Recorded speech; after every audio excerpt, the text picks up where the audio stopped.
Сайн байцгаана үзэгчдээ та бүхэнд өнөөдрийн үйл явдлаас таймилч хүргэе. Өнөөдөр даваа гараг за улс төрийн хүрээний үйл явдлаас эхэлье. Уламжлал ёсоор улсын хурал дахь намуудын бүлэг өнөөдөр хуралдах ёстой. За Монголын намын бүлгийн хувьд ихэнх гишүүд орон нутагт томилолттой ажиллаж байгаа учраас хуралдаагүй юм байна. За харин арчилсан намын дарга улсын хурлын гишүүн Эрдэнэ улсын хурлын дэгийн тухай хуульд өөрчлөлт оруулах хуулийн төсөл санаачилсан тухайга өнөөдөр мэдээлсэн юм а. За улсын хурлын дарга инх болдод хуулийн дагуу үүрэгт ажилласаа чөлөөлөгдөх тогтоолын төсөл өргөн барьсан зарим гишүүн баялагтай эзэн лобби бүлэг байгуулж байгаагаа өнөөдөр мөн зарлалаа. Улсын хурлын гишүүн Болд, Оюун Эрдэнэ, Батцаандан, Аюур сайхан нарын хөл лобби бүлгийг байгуулж байгаа юм байна. МҮОНРТ-ийн 49% за жижиг дунд үйлдвэрлэлийг хөгжүүлэх сан болоо засгийн газрын бусад сангуудтай холбоотой хөрөнгөний хуваарлтын асуудлуудыг шударгаар шийдвэрлэх заман ашигт малтамлын орд газруудтай холбоотой иргэд баялагтай эзэн болох ёстой гэж тэд үзэж байгаа юм байна. Энэ талаар өнөөдөр хэвлэлийн баг хурал хийж бас өөрсдийнхөө байр суурийг илэрхийлсэн юм а. Энэ баялгаа Монгол улс эзэн болохын тулд, Монголын ард түмэн эзэн болохын тулд бид 2016 онд 7 дугаар сарын 5-нд улсын хурлын гишүүний тангараа өргөснөөс эхэлж маш тодорхой ажиллагаанууд хийсэн. Үүний нэг нь бол Эрдэнэтийн 49%-ийг хууль бусаар хувийн этгээд очсон асуудлыг зөв ёсоор хуулийнхаа дагуу Монголын төр давах улсын хурлын шийдвэр байсан. Тэр шийдвэр бол амархан гараагүй. 2017 оны 23 дугаар тогтоол өөр хэлбэртэйгээр гарах гэж байсан. Үүнийг нь бид нөхдийнхөө хамт зохион байгуулалтанд орж тэмцэл өрнүүлж ийж энэ батлагдсан хэлбэрт нь оруулсан юм а. Өөрөөр хэлбэл Монголын төрд буцааж авна. Тэр хууль бус ажиллагаа явуулсан этгээдүүдийг хуулийн байгууллагч шилжүүлэх чиглэсэн 4 заал бүхий тогтоолыг бид гормын санал гаргаж иж, намын бүлгийн хурал дээрээс дэвшүүлж иж, засгийн газрыг нь огцруулах ажиллагааг эхлүүлж иж бид батлуулсан юм а. Үүний дараагаар 5 толгойн орд газрыг 7 тэрбум тонн нүүрсний нөөцтэй Монгол улсыг, Монголын ард түмнийг 200-аас 300 жил тэжээнд итгэх энэ байгалийн баялгаа 50%-ийг нь бүгд найрамд Хятад улсын аж ахуй нэгжид 400 сая доллараар олох гэж байсан юм а. Үлдсэн 50%-ийнх нь 64%-ийг нь Монголын манан бүлэглэл, нүүрсчдийн бүлэглэлд олох гэж байсан юм а. Үүнийг нь бид мөн ялгаагүй зохион байгуулалтанд орж иж хэсэг нөхөд улсын хуралд байгаа хэсэг нөхөд авч үлдсэн юм а. Тэгээ өнөөдөр зөвхөн сүүлийн 2 жилийн дотор Эрдэнэс 5 толгой орд газар өрөө бүрэн төлж дууссан. Хөгжлийн банкны өрөө, Чалкогийн өрөө одоо энэ жилээс ногдол ашгаа ард түмэндээ тараана гэд мэдээлэл хийж байна. Улс төрчдийн гар хөл болоогүй хүмүүсийг байршуулж, тангарахтаа үнэнч, мэрэгжилдээ үнэнч, эх оронч сэтгэлтэй ийм хүмүүсээр шат шатны нэг ялангуяа хууль шүүхийн байгууллагт реформыг хийх нь зүйтэй. Хууль шүүхийн байгууллагад эх орноо гэсэн мэрэгжилдээ үнэнч, тангарахтаа үнэнч, эх оронч сэтгэлтэй хүмүүс байгааг бид үүсэхгүй. Тийм хүмүүс байгаа. Гэвч маш их улс төрчдөг болсон. Зөвхөн дарга нь биш, улс төрчдийг дагаад энгийн мэрэгжилтнүүд хүртэл халагдаж солигддог болсон. Энгийн мэрэгжилтнүүдэд улс төрийн даалгавар өгдөг болсон. Хууль хяналтын байгууллага дээр тодорхой хуваар 30% минийх, 15% чинийх, 20% иннийх гэдэг байдлаар нөлөөлөлөө тогтоосноор бүхэлдээ барьцаанд орсон юм дүр зурагтай байгаа. Бие биенийгээ барьцаалцсан. Бие биенийгээ барьцаалт оруулах замаар хууль бус ажиллагаагаа хийдэг. Бидэнд маш их материал ирж байна. Өнгөрсөн 7 хоногт ил болгосон Эрдэнэтийн 49%-ийг Mongolian Corporation Сингапурын аж ахуй нэгжид шилжүүлсэн асуудал бол зөвхөн нэг нь Эрдэнэтийн 49%-тай холбоотой энэ асуудал биднэрт тогтоотой ийм бичиг ирсэн, бидний хувьд нэгтэлж үтсэн. Энэ үнэн болж таарсан. Одоо бол бид нар ерөнхий сайдад албан ёсоор асуулт тавьсан байна. За бид нар бүртгэлийн газар болон холбогдох байгууллагууд Чингэлтэй дүүргийн нотариат дээр үндсэндээ хувьцаа худалдах болон иргэшилжүүлэх гэрээ нотариатаар баталгаажуулсан байгааг бол олж мэдсэн байна. За энийг бид нараас цагдаагийн газар шалгахаар одоо бас ингээд өгсөн байж байгаа гэдгийг бас хэлхийг хүсэж байна. За энэ үл яг үгээр үндсэндээ 400 орчим сая долларын үнэтэй Эрдэнэтийн 49% тийм ээ өөрөөсөө худалдаж авсан гэж ярьдгийг 40 сая доллар болгоод МҮОНРТ гэдэг бүсгүүд Сингапурын бүртгэлтэй компанид шилжүүлсэн байгаа. Энэ одоо бас нэмэлт материалууд.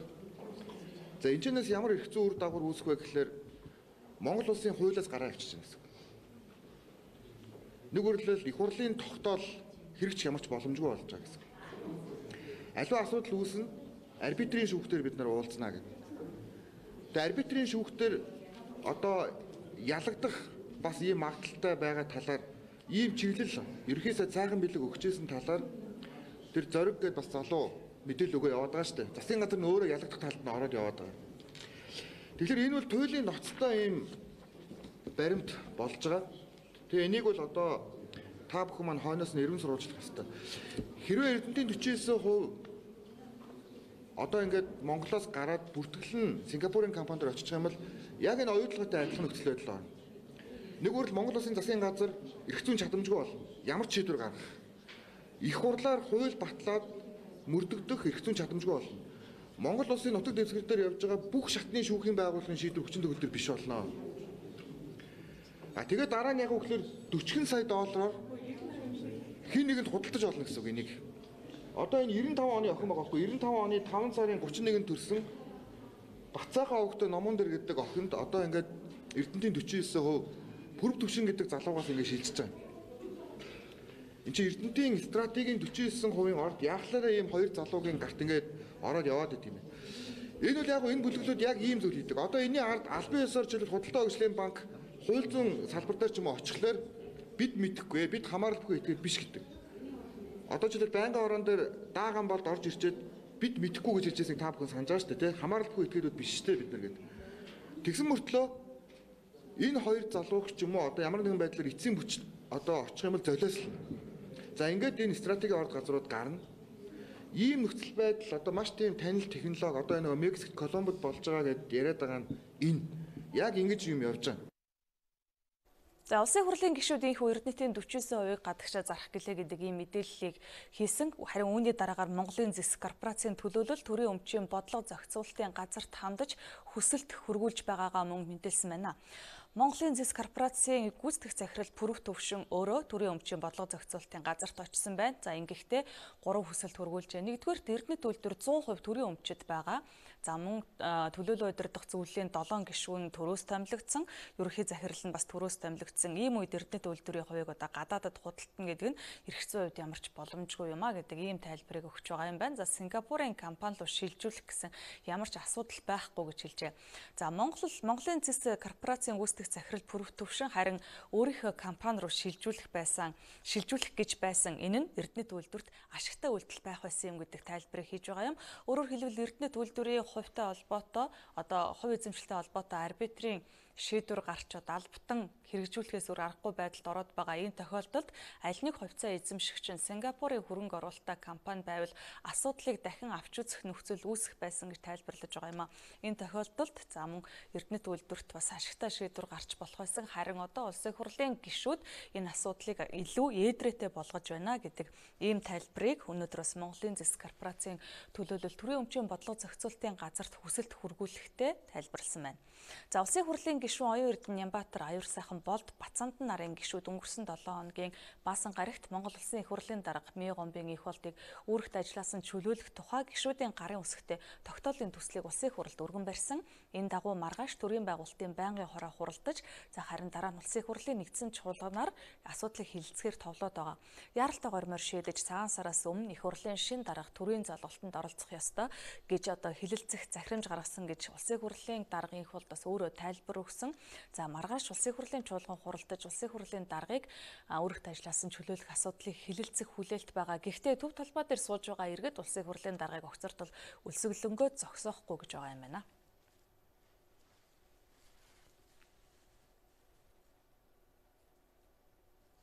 Олон хоног тэмцсэн иргэд бол одоо тэмцлийн хамгийн хурц шилбэр болох улс төрийн өөрчлөлт шилжсэн. Гэтэ олон иргэдийн хувьд бол бид нар уриалсан. Бид бол энэхүү тэмцлийг өнөөдөр энэ хурц хэлбэр шийдвэрлэх шаардлагагүй.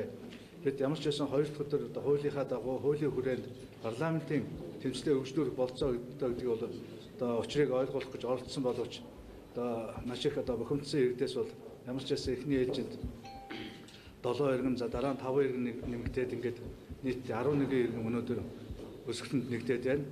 За энэ иргэдээс бол бас дотор нь бол ахмад насны хүмүүс бол нэлээд байгаа. За 59 настай иргэн 69 настай нэг хамгийн ахмад настай иргэн за мөн бас Эрдэнэтээс ирсэн бас өндөр настай аймагтай байгаа. Тэгээд өнөөдөр бас би энэ бол одоо 3 хоногдоо орж байгаа. Ингээд 60 гаруй цаг болж байгаа учраас бас би энэ нэлээд хүндрэл бий болж эмнэлэгт хүргэгдсэн. Гэсэн ч одоо тэмцлээ өргөжлүүлнэ гэдэг хүний эрхээ эдлэнэ гэдэг ингээд бас нэлээд хүндрэлтэй нөхцөл байдал бол үүсэж байгаамаа. Тэгээд бид бол бас олон талаас нь зөвлөдөд иргэдийн тэмцэл монголчууд бид улс төрийн хурц хэлбэрийг 90 онд сонгоод нийгмийн өөрчлөлтсөн. Өнөөдөр бол бид парламентын төвшөндөө зөвхөн жагсаал цуглаанаа 50 замаар хийгээд санд бодлоо илэрхийлээд ингээд нийгмийн өөрчлөлтийг хийгээ явах бүрэн болцоотой гэсэн ийм ихтгэл үнэмшилтээр иргэдээ бол бид дахин уриалж байна. Одоо яг үзэж байгаа хэднийг бид маргааш бол тэмцлээ ялтан төрнэ. Бидний тэмцэл бол зөвхөн одоо нэг хүн албан тушаалны өөрчлөлт биш. Ерөөсөө Монголын ард түмэнд тэр язраалтай сайхан ирээдүгийг авчрах өөрөөр хамгийн гол нь баялагийнхаа эзэн болох энэ их үйл хэрэгт бол шат дараалсан одоо алхмуудаа бол бид их хурлын гишүүд, их хурлын 40 гишүүн одоо шийдвэр төгс цаашаа өргөжлүүлэх болно гэдгийг бол илэрхийлж байгаа. Тэгээ өнөөдөр одоо нэгэнт энэ шатанд хүрч одоо нийгэмд бол энэ иргэдийн одоо санаа сэтгэл тэмцэл үнэхээр шулуутсан гэдгийг бол бүх шатантаа ойлгосон байхаа.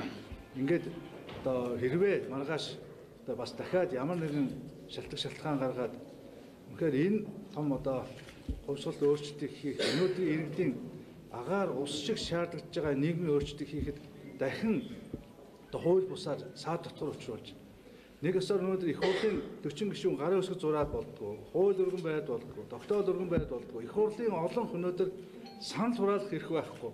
Дээс суудсан нэг хүн 4 гишүүн санал гаргаад хахад тэрийг нэгч хураалахгүй шууд их хурлыг тарааж байгаа байхгүй. Ийм барьцаанд байгаа нөхцөл бол үнэхээр Монгол улсад төрийн эргэлт болцсон байна. Ард түмэн төрийн эрхээ алдсан байна гэдэг ийм өвлөлт рүү хүрсэн цагт болоод маргаашнаас бид нар ч гэсэн улс төрийн хамгийн хурц хэлбэрт ороход бэлэн байгаа гэдгийг бол иргэдэд бол илэрхийлж байна. За улсын хурлын нэгдсэн уралдааныг яаралтай горимоор хуралдуулахаар тоолсон. За гэсэн ч гишүүдийнхүү шаардлагаа үргэлжлүүлэн тавьсаар байна. Хэрвээ улсын хурлын дараа маргааш огцрохгүй бол улсын хурлын эдгээр 5 гишүүн бас үлсгэлэнд нэгдэнэ гэдгээ хэлж байгаа юм а. За улсын хурал саяхан улсын хурлын дэгийн тухай хуульд өөрчлөлт оруулсан. За Монгол улсын ерөнхийлөгчийн зүгээс хуулийн төслийг өргөн барьж улсын хурлаар баталсан энэхүү хуулийн одоо нэмэлт өөрчлөлтийн дагуу улсын хурлын даргаыг гишүүдийн олонхын саналаар одоо өргөт ажилласан чөлөөлөх боломжтой болж байгаа юм а. Тэгвэл улсын хурлын гишүүн Эрдэнэ дахин одоо дэгийн тухай хуульд өөрчлөлт оруулах ийм төслийг санаачилж байгаагаа өнөөдөр хэвлэлийнхэн тандаж зарлаа. Тэгэхээр улсын хурлын энэ удаад одоо улсын хурлын гишүүнийг харин сонгогчдын 3-1-ийн саналаар эргүүлэн татдаг байх хуулийн төслийг санаачилсан байна. Энэ хуулийг хэрэгжүүлэхийн тулд улсын хурлын дэгийн тухай хуулинд нэмэлт өөрчлөлт оруулах шаардлагатай гэж үзжээ. За их хурлын гишүүн халдшгүй дархан эрхийн дор халахвч хийж ёс зүйн алдаа гаргадаг, өрөвсөн тангаргаасаа буцдаг байдлыг өөрчлөхийн тулд чуулганы дэгийн тухай хуульд нэмэлт өөрчлөлт оруулах хуулийн төслийг санаачилсан байна.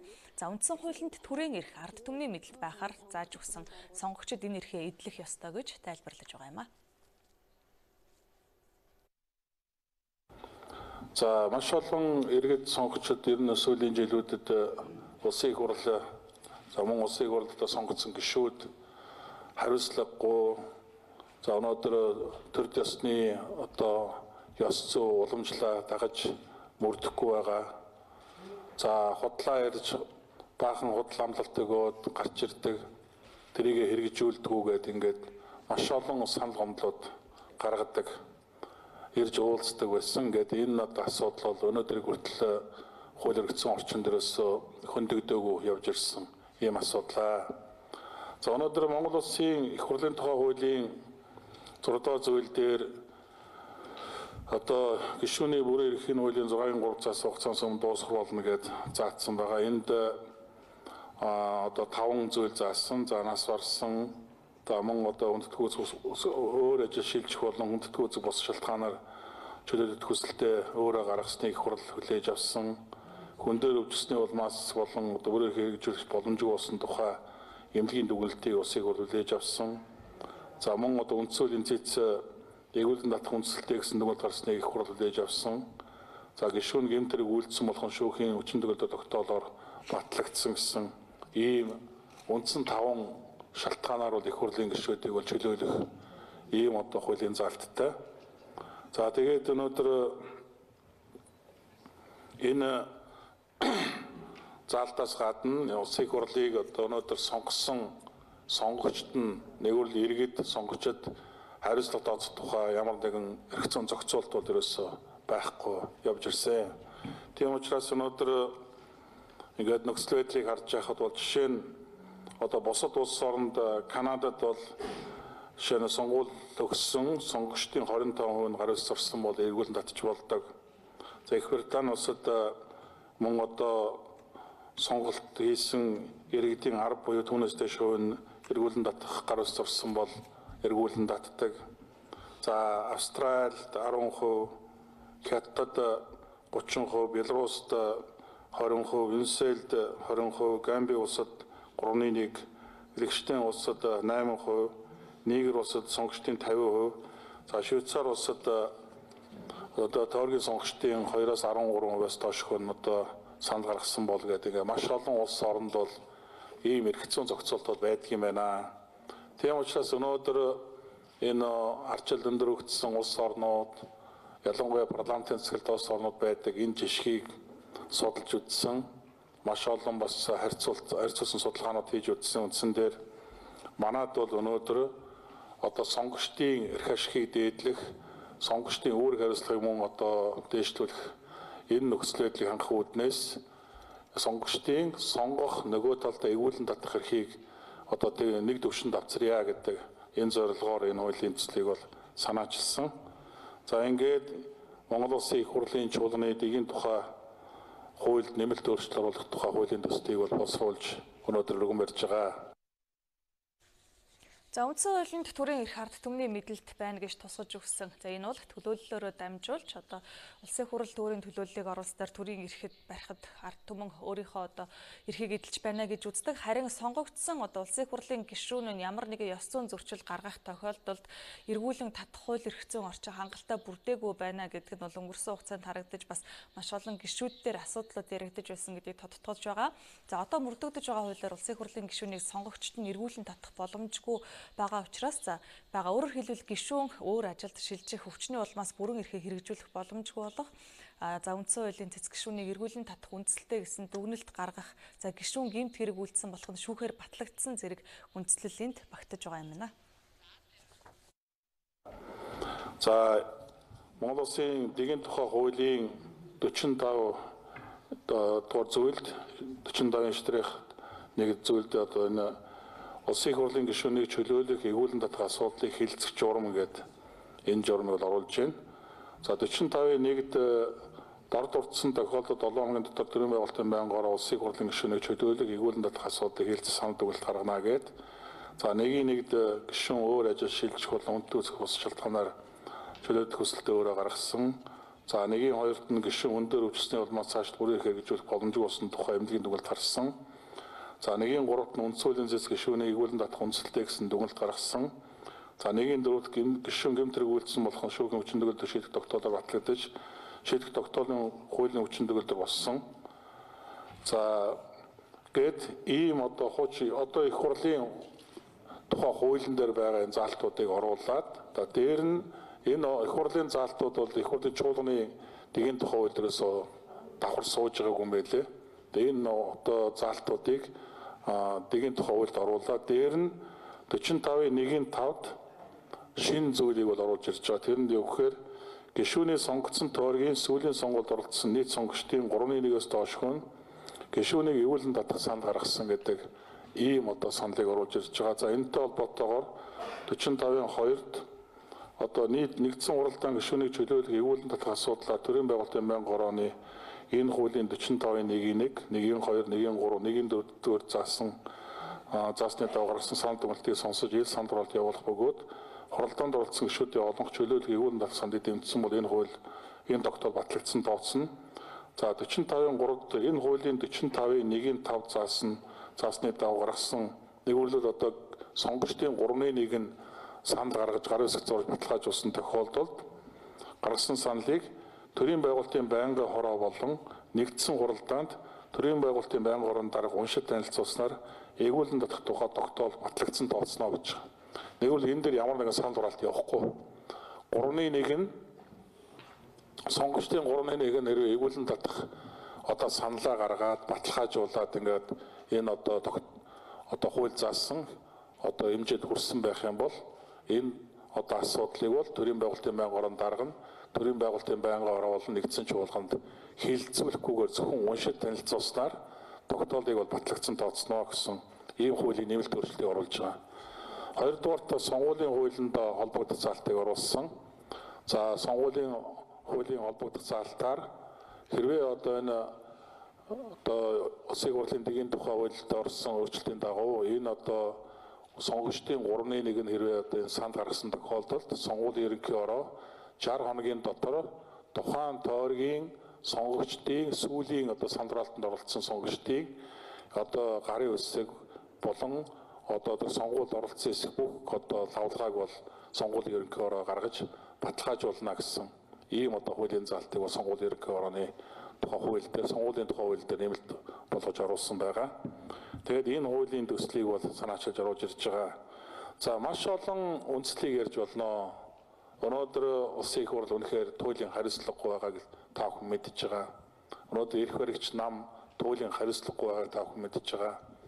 Өнөөдөр 2016 оны улсын их хурлын болон орон нутгийн сонгуульд одоо өгсөн амлалтаас өнөөдөр хэрэгжиж байгаа нэг ширхэгч амлалт байхгүй.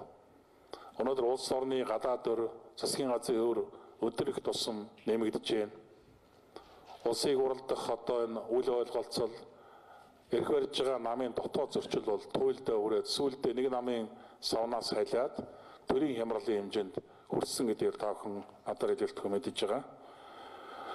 Тэр үтгийл одоо энэ ганцхан жишээ дурдъя. За улсын их хурлын 2016 оны ээлж сонгуулийн үр дүнд байгуулагдсан улсын их хурлын 76 гишүүний одоо 65 нь өнөөгийн эрх баригч намын гишүүд сонгогдсон.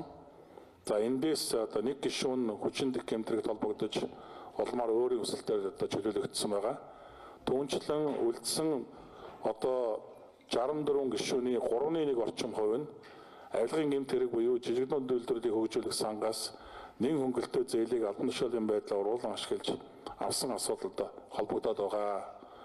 Монгол Улсын ерөнхий прокуроос жижигнүүд үйлдвэрлэлийг хөгжүүлэх сангаас нэг хөнгөлтөө зээлийг албан тушаалын байдлаар уруулан ашиглан авсан нэр бүхий 5 улсын их хурлын гишүүний бүрийн эрхийг төтгөлзүүлж гэмт хэргийг шалгах асуудлыг улсын их хурлд оруулсан боловч уг саналыг хүлээн авахаас татгалзаад байгаа. Энэ нь улсын их хурлын гишүүн нөгөө гишүүндээ шудраг осны болон хууль зүйн хариуцлага хүлээх чадамжгүй болсон гэдгийг илтгэж байгаа тод томрон жишээ юм аа. Иймд тангаргаасаа нэтсэн, итгэл алдсан, хувиа хичээсэн, нийтийн эрх ашигыг умардсан улсын их хурлын гишүүнд ард түмэн өөрсдөө хариуцлага хүлээх эрхийг сонгогчид улсын их хурлын гишүүн эгүүлэн татах санал гарах бүрэн эрхийг хуучин тогтоох зүйлсний шаардлагатай гэж харсан. Тийм учраас өнөөдөр аливаа ёс зүйгүй тангаргаасаа нэтсэн улсын их хурлын гишүүн байх ёс зүйгөө одоо умартаж алдсан тэдгээр гишүүдэд их хурл өөрөө хариуцлага тооцдог биш. Тухайн гишүүнийг сонгосон тойргийн сонгогчд нь өөрсдөө эгүүлэн татах санал гаргах замаар хариуцлага тооцдог хууль эргэцсэн боломжийг олгоё гэдэг ийм одоо зорилгоор энэ хуулийн төслийг санаачилж байгаамаа. Улсын хурлын гишүүний бүрэн эрхтэй холбоотой асуудал сүүлийн нэг жилийн хугацаанд нэлээд их яригдсан. За хамгийн сүүлд одоо гарсан жишээнүүдээс дурдах юм бол улсын хурлын гишүүн гантулга одоо өөрийн хүсэлтээр өөрөө бас бүрэн эрхээсээ төдөлдсөн. За хамгийн сүүлд жижиг дунд үйлдвэрлэлийг дэмжих сантай холбогдуулан бас зарим гишүүдийг эрх ашигын зөрчилтэй шийдвэр гаргасан үгүй юу гэдэг тал дээр бол прокурор дүгнэлт гаргаж за цаашид хэргийг үргэлжлүүлэн шалгахын тулд улсын хурлын гишүүний одоо бүрэн эрхийг нь төдөлзүүлэх шаардлагатай гэж үзсэн. За За энэ үе тариахан улсын хурлын халдшгүй байдлын дэд хороо хуралдаж улсын хурлын гишүүдийн бүрэн эрхийг түлгэлзүүлэх шаардлагагүй гэсэн шийдвэр гаргаж байсан юм а. За хэрвээ улсын хурлын гишүүн ямар нэгэн ёс зүйн асуудалтай тулгарсан үед улсын хурл өөрөө бие даад шийдвэр гаргаж чадахгүй тохиолдолд тэдний харин сонгогчд нь 3-1-ийнхээ саналаар улсын хурлаа өөрөө сонгосон гишүүнээ эргүүлэн татах юм боломжтой гэдэг хуулийн төслийг бусад улс орны парламентын жишээн дээр үндэслэн инх өргөн барихаар санаачилж байгаа юм байна. За жишээ дурдахад зарим улс орны хувьд Канадад гэхэд парламентын гишүүнд санал өгсөн нийт сонгогчдын 25% нь ёс зүйтэй ажиллаж чадахгүй байна гэж үзэж гарын үсэг зурсан тохиолдолд тухайн гишүүнийг эргүүлэн татдаг. За ийм жишээ мөн Их Британи зэрэг нэлээд олон улсад бас үйлчилж байгаа гэдгийг өнөөдөр хуулийн төслийг өргөн барихаар санаачилсан талаар мэдээлэх үеэрээ онцолж байсан юм а. За тойм хөтөлбөр үргэлжилж байна. Дараагийн сэдвтээ орё. За тэгэхээр гэмт хэрэгт холбогдож байгаа хүмүүсийн дийлэнх нь 18-аас 30 насных нь байгаа гэдэг ийм судалгаа гарсан байна. Иргэд хууль эрх зүйн боловсрол тааруу байгаа учраас гэмт хэргийн гаралт буурахгүй байна. Тиймээс бүх нийтийн хууль эрх зүйн боловсролыг дээшлүүлэх хөтөлбөр хэрэгжүүлж эхэлжээ. Өнгөрсөн жил ихэд 18-аас 24 насны 3000 гаруй хүн гэмт хэрэгт холбогдсон байна. Тийм учраас өнгөрсөн онд засгийн газраас бүх нийтийн эрх зүйн боловсролыг дээшлүүлэх үндэсний хөтөлбөр баталж 5 жилийн хугацаанд хэрэгжүүлэхээр болсон гэж хууль зүйн үндэсний хүрээлэнгээс мэдээлж байна.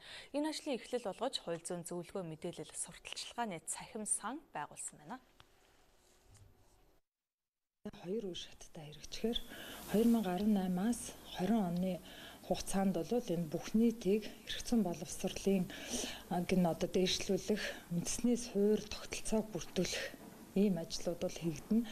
За энэ ажлын хүрээнд бид нар онлайн болон бусад их усүр их сурвалжаар бүх нийтийн эрх зүйн боловсролыг дээшлүүлэх энэ хөтөлбөрийн дагуу ийм тогтолцоог бүрдүүлэхээр ажлууд төлөвлөлт хийгдэж байна. За энэ дотор эрх зүйн хөтөч, биет хөтөч буюу иргэдэд эрх зүйн зөвлөгөө мэдээллийг биетээр биет хүн очиж эрх зүйн боловсрол олгох, мэдлэг мэдээлэл түгээх, за мөн хууль зүйн анхан шатны зөвлөгөө мэдээллийг өгөхөөр ийм чиг үүрэгтэй гадны улс оронд паралегал гэж хэлдэг. Яг эрх зүйн боловсралтай, эрх зүйч мэрэгжилтэй бус этгээд эрх зүйч мэрэгжилтэй биш этгээд иргэдэд ойр эрх зүйн үйлчилгээ, эрх зүйн мэдээллийг түгээх ийм чиг үүрэгтэй. За бид эрх зүйн хөтчийн сургалтыг өнгөрсөн 7 хоногт 2 өдрийн хөтөлбөртөөгөр эрх зүйн хөтчийг бэлтгэлээ. 21 аймагаас эхний ээлжинд 3 хүн ирж энэ сургалтанд суулаа. Юуны түрүүнд бид нар төсвөөс цалин хүсээ авдаг. Аймгийн засаг даргын тамгын газрын дэргэдэх эрх зүйн боловсрол сурчлагаа хариуцсан энэ чигүүрэгтэй мэрэгчлэлтнийг эрх зүйн хөтчөөр бэлтлээ. За хоёрдугаарт нь насан туршийн эрх боловсролын төвийн сургагч багш нар бүх аймагуудад байдаг юм байна. За энэ байгууллагатайгаа хамтраад багш нар бэлтлээ. За мөн 3 дугаарт аймгийн ерөнхий боловсролын сургуулийн нийгмийн ажилчдыг энэ эрх зүйн хөтчөөр бэлтгэж гаргаад байна. Тэгэд одоогийн байдлаар аймгийн хэмжээнд 3 эрх зүйн хөтөч, 21 аймгийн хэмжээнд нийт 63 эрх зүйн хөтөч. За эх 7 хоногт нийслэлийн засаг даргын тамгын газарт хууль элцсэн мэрэгчлэтнүүд болон хороо дүүргийн сайн дурын ажилтныг бэлтгэх ийм эрх зүйн хөтчийн сургалтуудыг ихээр төлөвлөж байна. За мөн бид онлайн түрүүн хэлсэн бас онлайн сувгаар иргэдэд эрх зүйн мэдээллийг өгөх, хууль зүйн зөвлөгөө өгөх энэ чиглэлийн ажлыг хийхээр төлөвлөж байна. Тэгэхээр бид нар энэ хөтөч цэг юм байна гэсэн ийм цахим хуудсыг ажиллуулж эхлээд байна. Энэ иргэд та бүхэн энэ хаягаар орохоор Монгол улсын газрын зураг гарч ирнэ. За энэ газрын зураг дээр тухайлбал Ховд аймгийн цэцэг сумын иргэн гэхэд Ховд аймаг гийнхаа газрын зураг дээр дарахад тухайн аймаг дээр байгаа төрийн үйлчилгээ болон ямар эрх зүйн хөтчүүд тухайн аймагт ажиллаж байна. Тэр хөтч дээр очиод хууль зүйн анхан шатны зөвлөгөө мэдээллийг авах, өөр тулгарсан асуудлаар мэдээлэл авах ийм боломж бүрдэж байгаа. Хуульчид иргэдэд ямар хуулийн мэдээлэл түгээх шаардлагатай байгааг судлан сэрэмжлүүлэх хийж хэвлэл мэдээллийн байгууллагуудаар засуулж нэвтрүүлж байна. Түүнээс гадна соёл урлагийн байгууллагуудтай хамтарч бүрэн хэмжээний уран сайхны кино хийх зэрэг сурталчилгааны ажлуудаа өргөжлүүлж байгаа юм байна. Харин интернет хөтөч цахим сангаас иргэд хүссэн хууль зүйн өөртөө хэрэгтэй мэдээллүүдийг бас авах боломжтой юм байна. Энэ бол бүх насныхныг ялангуяа өсвөр насныхныг гэмт хэрэгт холбогдохоос сэрэмжлүүлж зохион байгуулж байгаа ийм хөтөлбөр энхүү эхэлж байгаа талаарх мэдээллийг та бүхэнд хүргэлээ. За ингээд та бүхэнд дэлхийн томоохон хотуудын цагаагаар мэдээг үзүүлье.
Та хөтөлбөр үргэлжилж байна үзэгчтэй. Олон улсын үйл явдлыг таамаглахоор манай таймч цогтой ажиллаж байна. Орой минь. Орой минь төргий. За Венесуэлтэй холбоотой асуулт сүүлийн үед нэлээд их анхаарал татж байна л да. Ер нь тэгэхээр энэ улсын эдийн засаг нь хаашаа явж байна вэ? Уруудаж байна уу, дороотж байна уу гэдгийг сүүлийн жилүүдэд нэлээд их анхаарал татж байсан. Гэхдээ ойрын үед яагаад ингэж их яригдах болов гэдэг дээр та тоомлж өгөөч. За тэгэхээр Венесуэл улсад бий болсон нөхцөл байдалтай холбоотой асуудлын ойрын өдрүүдэд магадгүй цаашдын бас хэдэн өдөр ч гэсэн нэлээдгүй дэлхийн нийтийн анхаарлыг татах юм шиг байна. За Венесуэл улсад бол үндсэндээ давхар засаглал, за давхар эрх мэдэл гэсэн зүйл нүүрлж байна. За өрөндийн орнууд, за тэр дотор Латин Америкийн хэд хэдэн орн бол сөрөг хүчний удирдагч Хуан Гуайдог бол төрийн дэргүүний үүрэг гүйцэтгэх шийдгээр хүлээн зөвшөөрчгээд байгаа. Дээрээс нь эдгээр улс орнууд бол төрийн дэргүүнээр албыг хашиж байгаа Николас Мадурог бол хууль ёсны төрийн дэргүүн гэсэн ийм мэдээлэл хийчээд байж байна. За ер нь бол Венесуэл улс гэж ер нь ямар шоу улс орн юм бэ гэдэг дээр бас нэлээдгүй их анхаарал хандуулах ёстой байх л да. За Венесуэл гэдэг бол ер нь нэлээдгүй хурцхан нийгэм эдийн засгийн болон улс төрийн хямралыг гитлэнд авж байгаа Өмнөд Америкийн орн юм аа. За энэ улсад өнгөрсөн 2018 онд инфляцийн түвшин сая 700 мянган хувь төрсөн. За дотоодын нийт бүтээгдэхүүний хэмжээ 15%-аар буурсан. За мөн 3 сая гаруй Венесуэлчууд улс орноо орхин гадагшаа дөрвөн гарсан. За нийт хүн амын 3/1 нь бол ерөөсөө огт ажил хөдөлмөргүй. За мөн хээлх хууль авилгын индекс гэж байдаг. За энэ индекс дээр бол Венесуэл улс 180 орноос бол нэг 69-нд бичигддэг ийм улс орн юм аа. За дээрээс нь сүүлийн үед бол Венесуэл улсад бас эдийн засгийн хямрал нүүрсэнтэй холбогдуулаад энэ тэргүүн шаардлагатай бараа материал бүтээгдэхүүний хомсдол бий болоод байна. Ялангуяа энэ хүнсний бүтээгдэхүүн, эм тариа дээрээс нь Венесуэл улс ер нь дэлхийд нефт олборлолтоор тэргүүлэх улс орнуудын тоонд ордог чиглэлээ сүүлийн үед бол энэ Венесуэл улсад бензиний хомсдол, бензин шатхууны хомсдол бий болоод байна. За тэгэхээр ер нь Уго Чавес гэж өмнөх удирдагч 1999 онд засгийн эрхэнд гарч ирснээр энэ өнөөгийн энэ Венесуэл улсад нүүрлээд байгаа энэ хямрал аажмаар бүрлдэж ирсэн байдаг юм аа. За Уго Чавес бол тухайн үед Боливарын социализм буюу 21 дугаар зууны социализм гэдэг нэртэй томоохон хөтөлбөр хэрэгжүүлэхээ зарлаад ингэснээр ер нь аж үйлдвэрийн газруудыг улсын мэдэлд авах, за нефтийн үн, за валютын ханшны үнэд хяналт тавих, За дээрэс нь бусад одоо эдийн засгийн арга хэмжээнүүдийг хэрэгжүүлэхээр зарласан байдаг. Энийг хэрэгжүүлээч эхэлсэн. Гэтэл энэ бүгдийн дүнд бол Венесуэл улс өрийн асар их гүн ангал руу унсан байдаг. За 2008 онд дэлхийн зах зээл дээр нефтийн үн унахад улс орн бол Венесуэл улсын эдийн засаг хязээ нэгэн цагт уналтад орох нэ гэдэг нь бол илт харагдж байсан. За тэгвэл Уго Чавес насан үед болсны дараа 2013 онд түүний оронд төрийн тэргүүнээр сонгогдсон Мадуро энэ улс оронд нүүрлсэн эдийн засгийн хямралаас болж энэ Венесуэлчүүдийн дэмжлэгийг алдсан байдаг. За энэ хүн бол эдийн засгаа сэргээж чадаагүй. За энд нь одоо олон Венесуэлчүүд итгэл алдарч энэ хүнийг дэмжихээ байж ерөнхийдөө үзэл санаа бодол нь бол сүр хүчний тал руу хандсан гэсэн ийм зүйл байдаг. За энэ бүгдээс үүдээд ер нь 2015 онд Венесуэл улсад болсон парламентын сонгуульд анх удаа сөрөг хүчин олон хулж гарч ирсэн байдаг. За ингээд үндсэндээ үндэсний ассамблейд бол сөрөг хүчин одоо олон хулж чадсанаар улс орондоо өөрчлөлт шинжилт хий гэсэн уряг өрнүүлсэн хэрсдийч одоо Мадуродгийн мэдэлд байдаг тус улсын дээд шүүх бол ер нь улс оронд засгийн газрыг солих аливаа оролдлогыг тухайн үед нь тасан зогсоож байсан ийм асуудал бас байдгийм аа. За ингээд Мадуро өнгөрсөн онд тус улсад болсон ерөнхийлөгчийн сонгуульд дахин одоо улиран сонгогдсон. За ингээд энэ оны 1-р сарын 10-ны өдөр Мадуро одоо тангараг өргөж ерөнхийлөгчийн албан тушаалтаа орсон байдаг. За яг энэ үйл явдлыг бол одоо Лимийн бүлгийн улс орнууд гэж байдаг. Энэ бол Латин Америкийн 12 орн нэгдмэл ийм байгууллага байдаг. За энэ байгууллага бол энэ ерөнхийлөгчийн сонгуулийг хууль бус гэж зарлаад Мадурог одоо засгийн эрхийг парламентэд шилжүүлэхийг бол уриалсан байдгийм аа. За ингээд үүнтэй холбогдуулаад тухайн үед Венесуэлийн үндэсний ассамблеийн дарга байсан Хуан Гуайдо одоо ер нь одоо шилжилтийн засгийн газар байгуулах зайлшгүй шаардлага байна. Ингэснээр бид одоо энэ эрх баригчдын дарангуйлыг тасан зогсоож чадах юмаа гэдэг ийм зайлшгүй зүйлийг зарлаад ингэснээр улс оронд бол одоо эсэргүүцлийн томоохон хэмжээний ажиллагаанууд бол эхэлсэн байдгийм аа. За 1-р сарын 11-ний өдөр бол Гуайдо Венесуэл улсын үндсэн хууль зааснаар үндэсний ассамблеийн төрийн тэргүүний үүргийг орлон гүйцэтгэж болно гэдэг ийм зүйлийг бол ард нийт дунд зарлангуудаа тэрээр одоо Венесуэл улсын үндсэн хуулийн 233, 333, 350 гэсэн зүйл заалтуудыг энд дурдаад энэ зүйл заалтуудад одоо төрийн тэргүүн үүргээ гүйцэтгэж чадахгүй болсон тохиолдолд үндэсний ассамблеийн дарга бол засгийн эрхэд шилжиж ирнэ гэсэн ийм зүйл заалт байдаг юм байна. Энэ бүгдийг дурдаад өөрийгөө энэ 1-р сарын 23-ны өдөр төрийн тэргүүний үүрэг гүйцэтгэж гэдгээр зарласан байдаг юм аа. За ингээд ерөнхийдөө Америкийн нэгдсэн улс, Канада болон Латин Америкийн зарим нэг томоохон орнууд жишээлбэл Аргентин, Бразил, Колумб, Чили гэх улс орнууд бол Гуайдаг төрийн тэргүүний үүрэг гүйцэтгэж гэдгээр албан ёсоор хүлээн зөвшөөрсөн. За Америкийн нэгдсэн улсын төрийн нарийн бичгийн дарга Майк Помпео энэ талаар хэлэхдээ Вашингтон Мадурод одоо албан тушаалаас буухыг бол уриалж байна. Засгийн эрхийг Гуайдод шилжүүлэхийг уриалж байна гэсэн ийм мэдээлэл хийсэн. За сая нэгдсэн үндэсний байгууллагт бол Венесуэлд бий болсон нөхцөл байдлыг хэлэлцсэн ийм томоохон хуралдаан болсон. Үүгээр энэ хуралдаанд бол Майк Помпео оролцож Америкийн нэгдсэн улсын Венесуэлийн талаарх байр суурийг бол аюулгүй зөвлөлийн гишүүдэд албан ёсоор хүргэсэн. За хэдийгээр одоо энэ дэмжигч орнууд байгаа ч гэсэн бас Мадурог дэмжиж байгаа улс орнууд бол байна. За үүнд бол одоо Оросын улбаны улс, Хятад, Мексик, Турк гэсэн улс орнууд байна. За Куб, Болив гэсэн улс орнууд байна. За Куб, Болив хоёр бол мэдээж хэрэг Каракасын холбоотнууд гэж яригддаг. За энэ хоёр улс бол ер нь Мадурог дэмжих нь бол зайлшгүй юм а гэсэн ийм зүйл бас яригдж байгаа. Харин нэгдсэн үндэсний байгууллагад энд бол бас жоохон зай барьсан. Нэгдсэн үндэсний байгууллага одоо энэ Венесуэлийн улс төрийн өвчнүүдэд харилцан одоо ярилцахыг уриалахаас цааш ер нь өөр алхам хийж чадаагүй байгаа. За Оросын холбооны улс бол Венесуэлийн гол одоо ивент итгэгч, дэмжигч холбоот нь гэж тооцогддог. За үүнтэй холбогдуулаад Оросын гадаад яамны төлөөлөгч Мари Захарова бол энэ Венесуэлийн нөхцөл байдлаар мэдээлэл хийсэн байгаа. За энэ Боливарын бүгд найрамдах улсад болж байгаа үйл явдлын нь өрөндийнхэн энэ олон улсын эрхцүүд хэрхэн яаж ханддаг гэдгийг боддоор харуулад өглөө.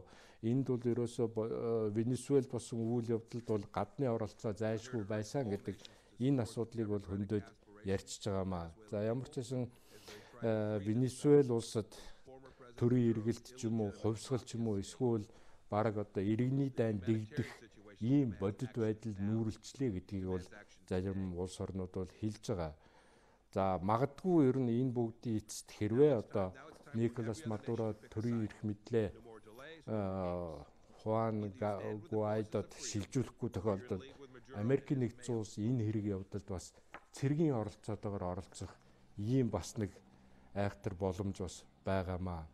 За энэ бүгдтэй холбогдуулаад ерөнхийдөө Мадуро бол энэ улс оронд нь болсон хэрэг явдалд Америкийн нэгдсэн улсын оролцоо бол зайлшгүй байгаа гэж үзснийхаа дүнд Америкийн нэгдсэн улстай Вашингтонтой дипломат харилцаагаа тасалсан.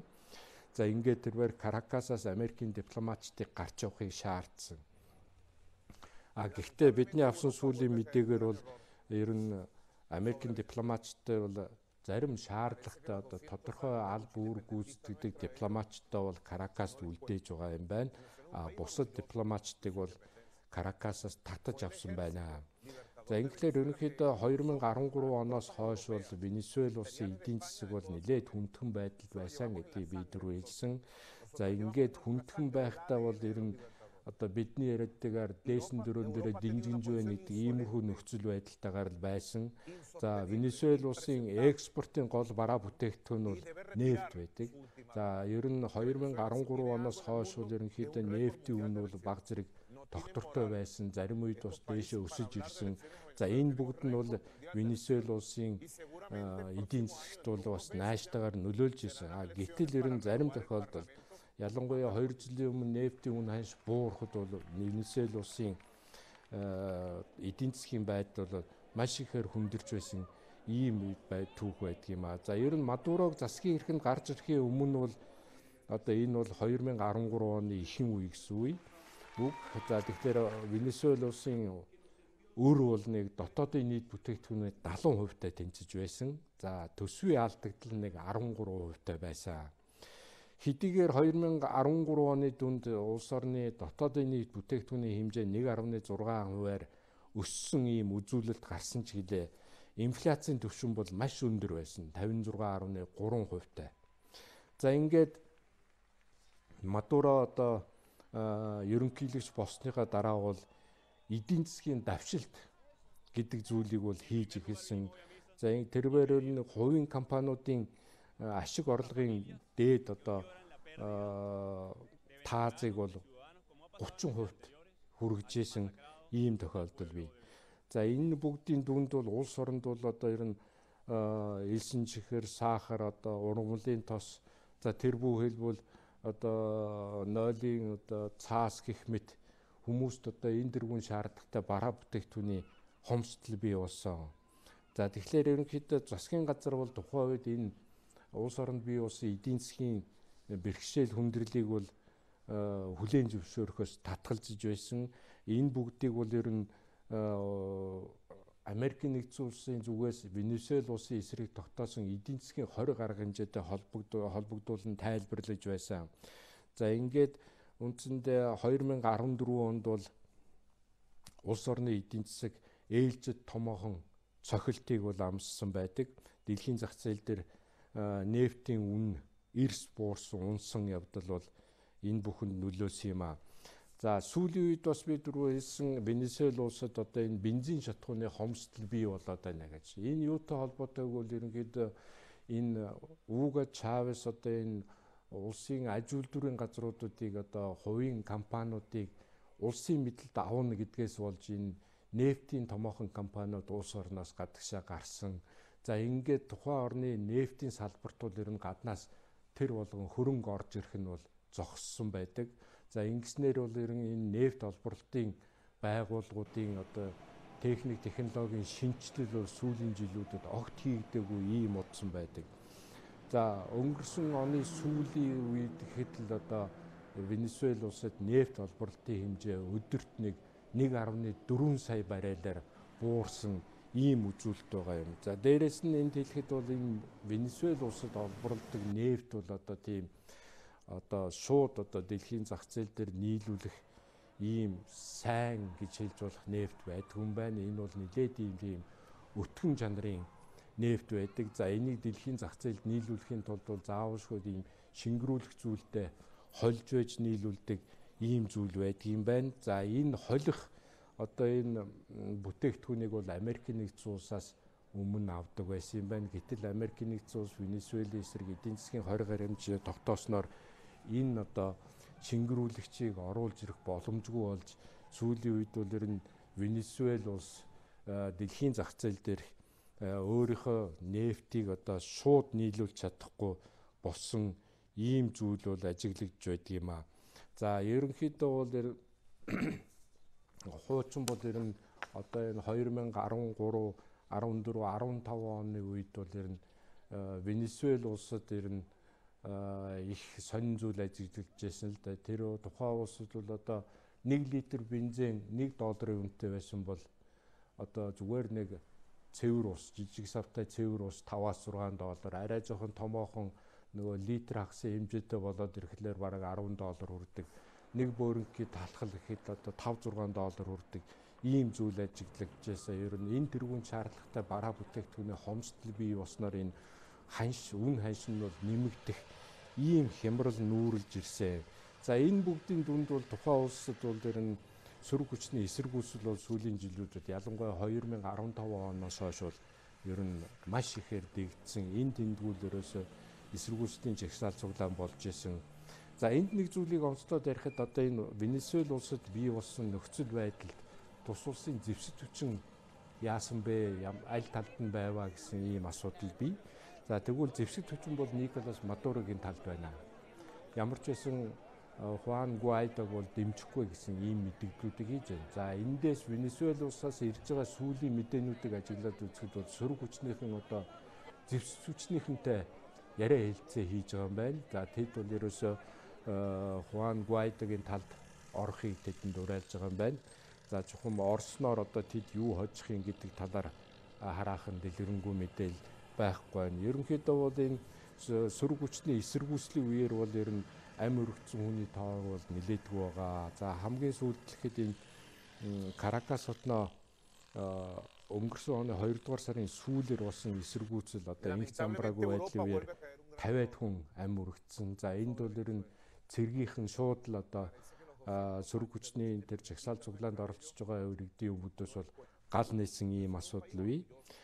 За Мадуро бол энэ жагсагчдын тавьж байгаа шаардлагыг ерөнхийдөө хүлээж авахаас бол татгалздаг ийм хүн байдгийг. За одоогоор бол Венесуэл улсын дээдчүүхийн дарга Америкийн нэгдсэн улс руу дөрвөн зүгтж чад байна. За энэ хүн бол ерөөсөө Америкийн нэгдсэн улсад очсныхаа дараа сэтгүүлчтэй уулзахтаа хийсэн мэдээлэлдээ бол энэ Венесуэлд болсон ерөнхийлөгчийн сонгуул бол хууль бусны юм а шудраг болоогүй. Энэ бол ямар ч удаа тийм чөлөөтэй сонгуул болоогүй юм а. Мадуро бол ер нь одоо албан ёсоор сонгогдсон төрийн дөрвөн бишээ гэсэн ийм мэдээллийг хийсэн байна. За мөн Америкийн нэгдсэн улсыг суугаа Венесуэл улсын элчин сайдын яамны цэргийн аташаа нүртэл Америкийн нэгдсэн улс руу бас дөрвөн гарч улс төрийн орогнол хүссэн байна. За энэ хүн бас цэргийнхэнд хандаж ер нь Хуан Гуайдогийн талд орохыг уриалж байгаа юм байна. За ерөнхийдөө бол ер нь ойрын хэд хоногт энэ 7 хоногт цаашдын хэдэн 7 хоногийн өдрүүдэд ер нь Венесуэлтэй холбоотой асуудал дэлхийн нийтийн анхаарлын төвд байх нь бол зайлшгүй байна.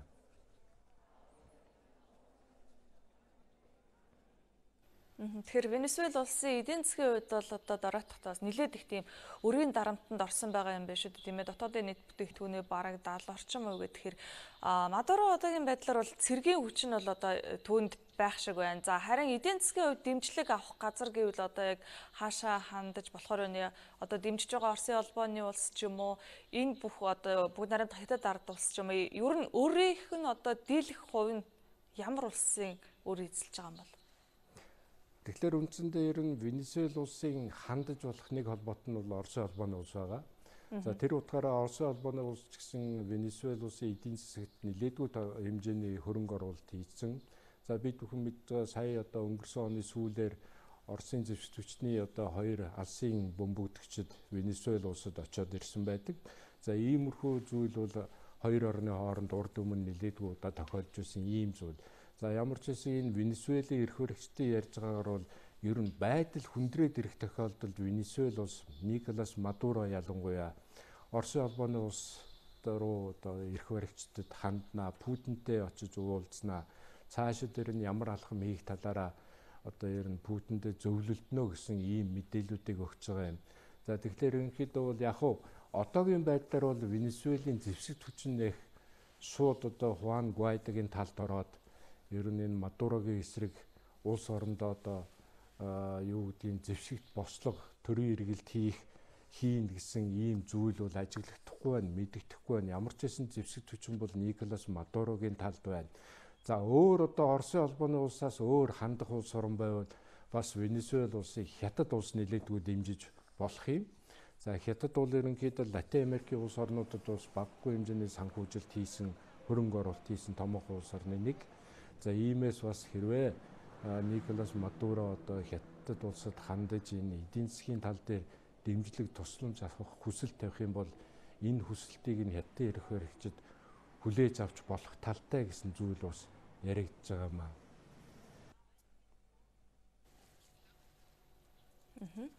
За баярлалаа. Баярлалаа. Одоо үзэгч та бүхэнд 20 өдрүүдийн цаг агаар мэдээ хүргэе.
За эрхэм үзэгчдээ бид та бүхэнд өнөөдрийн үйл явдлаас томилж хүргэлээ. Анхаарал хандуулсанд баярлалаа.